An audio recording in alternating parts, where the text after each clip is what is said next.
Waverly hills नाम का ये हॉस्पिटल जो कि अमेरिका में है, आज ये एक सबसे मनहूस और भयानक हॉस्पिटल बन चुका है। एक टाइम पर यहाँ पर बहुत सारे पेशेंट्स का इलाज हुआ करता था। तो आइए जानते हैं क्या है इसकी सच्ची कहानी।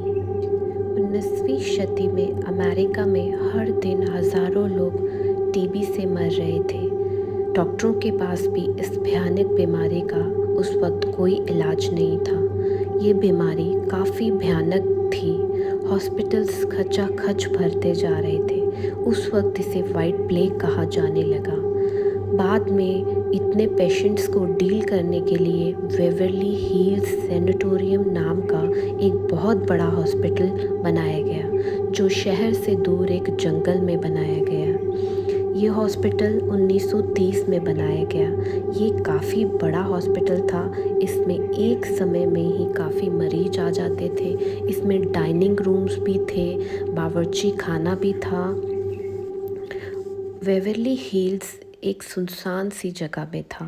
इसके बेसमेंट में एक सुरंग बनी हुई थी, जिसमें एक तरफ सीढ़ियाँ थी और एक तरफ सामान ले जाने के लिए जगह बनी हुई थी, ताकि हॉस्पिटल्स के अंदर आ जा सके सामान।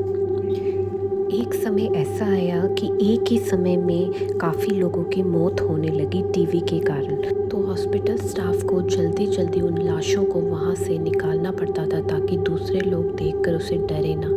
इसलिए इसी सुरंग का इस्तेमाल किया जा। रूम नंबर 502 की भी एक अलग सी कहानी है, जो कि 5th फ्लोर में था। वहाँ पर काफ़ी भयानक किस्से हुए हैं। मैरी नाम की एक हेड नर्स थी, जिसका अफेयर एक डॉक्टर के साथ था और वो नर्स प्रेग्नेंट हो गई। तो डॉक्टर उससे शादी नहीं करना चाहता था, इसलिए उसने उसका अबॉर्शन किया। बट अबॉर्शन करते करते ही उस नर्स की मौत हो गई। डॉक्टर ने दूसरे लोगों की मदद से उस नर्स को पंखे में लटका दिया, ताकि सब सुसाइड समझे। तब से ये कमरा मनहूस माना जाता है। बल्कि कुछ लोगों का दावा है कि उन्होंने आज भी मैरी का भूत देखा है। इस कमरे से अजीब अजीब सी आवाज़ें आती हैं, रोने की आवाज़ें आती हैं और अजीब अजीब सी आत्माएं, परछाइयाँ नज़र आती हैं। बल्कि किसी ने मैरी की आत्मा भी कैप्चर की है। इस फोटोग्राफ्स में आप देख सकते। वेवरली हिल्स में काफ़ी छोटे छोटे बच्चे भी एडमिट थे, जो टीबी से ग्रसित थे। एक 10 साल का बच्चा जिसका नाम टिम था, वह भी इस हॉस्पिटल में रहता था। वह बिल्कुल स्वस्थ था। टिम के माता पिता जो थे टीबी से ग्रसित थे, उसकी देखभाल करने के लिए कोई भी नहीं था, इसलिए उसे इस हॉस्पिटल में ही रखा गया था। वेवरली हिल्स में बच्चों के लिए छत में झूले भी बने थे। टिम भी हमेशा खेला करता था। उसे बॉल से खेलना बहुत ज़्यादा पसंद था। एक बार वह बॉल के साथ खेलते खेलते 5th फ्लोर से नीचे गिर गया और उसकी मौत हो गई। लोगों का मानना है कि आज भी 5th फ्लोर में बॉल की आवाज़ आती है, जैसे कोई बॉल से खेल रहा हो। सुनने में आया है कि यहाँ पर पेशेंट्स की बहुत ही पेनफुल ट्रीटमेंट होती थी। उस टाइम एनेस्थीसिया भी अवेलेबल नहीं था, तो टीबी पेशेंट का कई बार लंग्स चीर कर रिब्स काटे जाते थे इन्फेक्शन दूर करने के लिए, और कभी कभी तो इन्फेक्टेड लंग्स को ही काटना पड़ता था।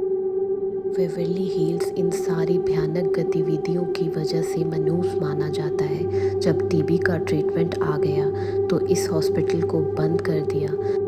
आज भी इस हॉस्पिटल में जब कोई जाता है, उसे अजीब अजीब सी परछाइयाँ दिखाई देती हैं। एक बार किसी को एक डॉक्टर एक कमरे से दूसरे कमरे में जाता हुआ दिखा, फिर वह गायब ही हो गया। लाइट्स रात को ऑन ऑफ होने लगती हैं, बल्कि लाइट्स का तो निशान यहाँ पर कब से है ही नहीं। एक डरावना साया नज़र आता है इस हॉस्पिटल में, जिसके सिर नहीं है और वह दीवार हर जगह रेंगता रहता है।